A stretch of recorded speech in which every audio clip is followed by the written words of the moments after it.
The people of your constituencies have proved to you that I'm not any different from you. You can do what I'm doing and even more. And the people have tasked you to that.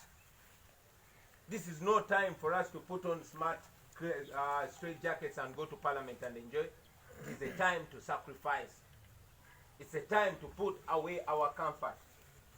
This is a liberation struggle that we must start.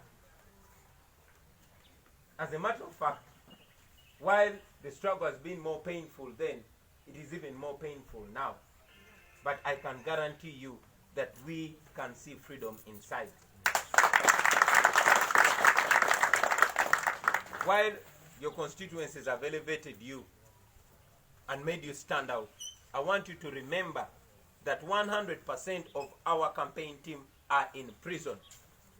I want you to remember that we stand here on the blood of very many comrades that have been murdered innocently. Which blood we must make good of. They are looking at us. The people of Uganda are relying on us.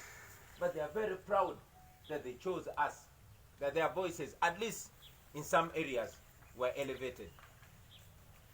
And I want you to know that General Museveni wants so desperately to put an end to this and pretend that we are moving on. We are not moving on to anywhere. We won him. He is not the legally elected president. He is an imposter. Yes, he is. So while you take on these offices, I want you to remember that this is going to be a two-pronged approach. We have the political approach, but this bigger battle is for the people of Uganda. So you are expected to lead your people. At least through these 3 years, you have seen that indeed people power is stronger than people in power. I want you to know that you are servants. You people, you are servants. You were appointed by people to serve them. To serve as anchors of a struggle for freedom and life.